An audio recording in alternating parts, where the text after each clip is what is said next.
What's up, everybody? Are you overwhelmed by the never-ending supply of depressing bad news?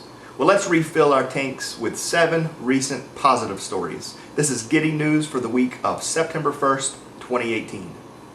Jimmy and Rosalynn Carter's 35-year habitat history, told mostly through photos, is the Giddy News headline, courtesy of Jill Vejnoska of the Atlanta Journal-Constitution, and a link to the source article will be included in the description below.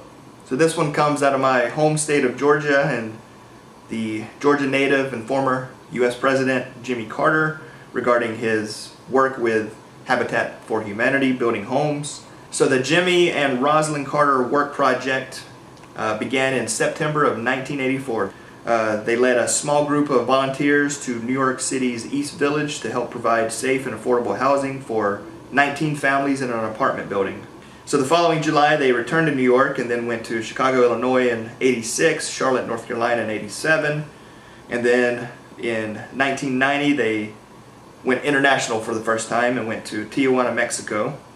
Over the first 34 years they've worked with over 100,000 volunteers to build, renovate, and repair over 4,000 homes in 14 different nations. And here's a quote from former President Jimmy Carter. "The habitat build is not a sacrifice," Carter told the crowd at the most recent opening ceremony.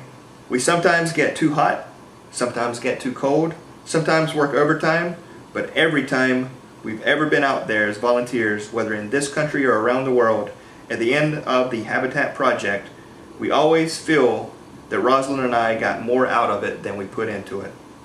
Thank you, President Carter. Young man invents water you can eat to help dementia patients like his grandma stay hydrated. That's the Giddy News headline, courtesy of Elizabeth Nelson at the Alzheimer's Site blog. People with Alzheimer's and other forms of dementia typically suffer from dehydration for a variety of reasons. Sometimes they just forget to drink water, or even if it's on their nightstand and just inches away, they forget because of what they're going through. Others are just in a situation where water is not palatable to them, and so they don't feel thirsty, and others even forget how to drink and find it difficult to swallow. And this is the situation that was going on with Louis Hornsby's grandmother, who was suffering from dementia. She wasn't getting enough water to drink. So Hornsby said that about a year ago his grandma was rushed to the hospital. She was found to be severely dehydrated. And his solution, what he came up with, was jelly drops. They're brightly colored, bite-sized balls of liquid that are easier to swallow than water, but are basically just as hydrating. They're 90% water with gelling agents and electrolytes to aid in hydration. They don't require any utensils, and they're easy to grasp, they're firm, and they don't leave any residue on the hands. The packaging doesn't look like a medical device, so it's not threatening. It just looks like an inviting box of candies. Hornsby says that he's found people with dementia immediately recognize the colorful jelly drops as a treat and are eager to eat them, even if they would normally turn down other types of food or drinks. A quote from Hornsby: "When first offered, Grandma ate 7 jelly drops in 10 minutes, the equivalent of a full cup of water. And that's something that would usually take hours and require much more assistance." So it's a really heartwarming story. There's a video of Hornby. I don't know if I've been calling him Hornsby or Hornby, but Hornby with his grandma, and I recommend you check it out and see how this works. The ocean cleanup is starting and aims to cut garbage patch by 90% by 2014 is the Giddy News headline here, and it's courtesy of Jeff Cart and Forbes, and you can find a link to the source in the description below. So there is a massive cleanup of plastic in the Pacific Ocean. There's the Great Pacific Garbage Patch that's being targeted, and the launch date for this cleanup is September 8th. So it's just about to start from the time of this taping. So the ocean cleanup is an effort that's been 5 years in the making, and it's going to launch its beta cleanup system, which is a 600-meter long floater that can collect about 5 tons of ocean plastic per month. The floater keeps plastics from flowing over the system while the skirt stops debris from escaping underneath. So basically it's like one of those self-directing pool cleaners, but on a much larger scale. So hopefully this big giant nautical Roomba will do some magic and clean up the oceans a bit. So Laniki Hollier-Hoek, doubt I'm getting her name correctly, so apologies to her on that. She's Chief Operating Officer at the Ocean Cleanup. I just want to end with a quote from her. She said, there needs to be changes. We have contributed to this problem since the 1950s as humanity. What is out there is out there. If no one goes and gets it, it will stay out there. She adds, I'm convinced our project does give hope, not false hope. We are solving a serious environmental problem with the cleanup. It also shows that we don't have to give up. Meek Mill to donate more than 6,000 backpacks to low-income kids in his hometown of Philadelphia is the Giddy News headline here, provided by Maura Holman of People. And there is a link to this article in the description below. So most of you probably know Meek Mill, the rapper. He's donating more than 6,000 backpacks and school supplies for pre-K through 12th grade in his hometown of Philadelphia. He's collaborated with the school district of Philadelphia for this initiative. A quote from Mill is, growing up in Philly, I've watched families struggle to make ends meet and to buy the basic school supplies for their kids. Those memories stay with me, and that's why I'm committed to giving back to families in my hometown, putting smiles on kids' faces and helping them start the school year on the right note with the right supplies. Mill and the Dream Chasers have visited 2 of the 12 schools he's working with to hand out backpacks and supplies in person, and one of them is his alma mater, James G. Blaine Elementary School. So this is some good charity work by Meek for his Philly community. In the past, he's donated 1,000 turkeys every year the night before Thanksgiving, and that's called a Dream Chasers Thanksgiving. So hopefully he will turn this into another yearly event, the turkeys he's been doing for about 5 years or so.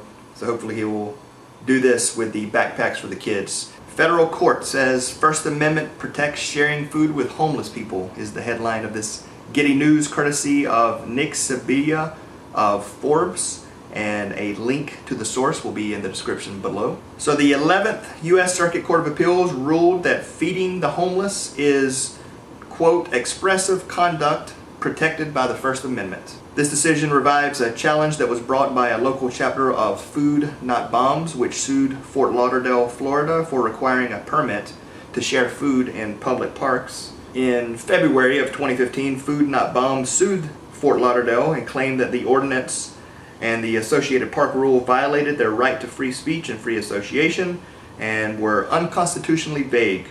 This isn't new to Fort Lauderdale. Thanks to the city's ordinance, in 2014, police arrested a 90-year-old man and 2 ministers who were trying to share food with the homeless. So the 11th Circuit, Judge Jordan noted that walking and sitting down aren't usually considered expressive conduct, but they certainly convey a message in the context of a picket line, a parade, or a sit-in. So likewise, when viewing in the full context, the Food Not Bombs events are more than just a picnic in the park. That's a quote. He said, since the chapter's events are open to the public, they occur against a backdrop of homeless policies that are controversial, take place near city government buildings, and involve tables and banners and distributing literature, the court concluded that a reasonable observer would interpret its food sharing as conveying some sort of message, which is critical to First Amendment freedom of speech. And here's a good quote. History may have been, this is the judge speaking, history may have been quite different had the Boston Tea Party been viewed as a mere dislike for a certain brew and not a political protest against the taxation of the American colonies without representation.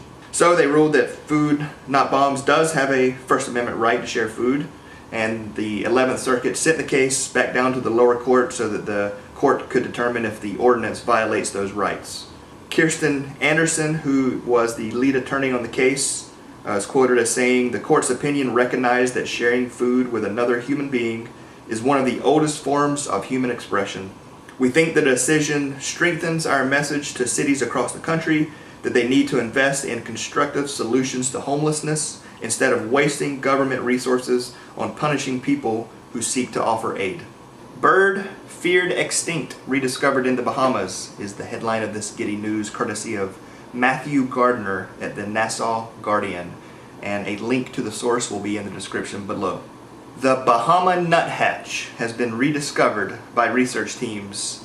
It was one of the rarest birds in the Western Hemisphere, and it was supposedly extinct following Hurricane Matthew in 2016, but research teams on the Grand Bahama Islands have rediscovered the bird, and so it looks like the Bahama nuthatch is not going out just yet without a fight. So researchers were searching for the bird. The quote from Gardner is, "We had been scouring the forest for about 6 weeks and had almost lost hope. At that point we'd walked about 400 kilometers. Then I suddenly heard its distinctive call and saw the unmistakable shape of a nuthatch descending towards me. I shouted with joy. I was ecstatic." So great for them and great for the Bahama nuthatch.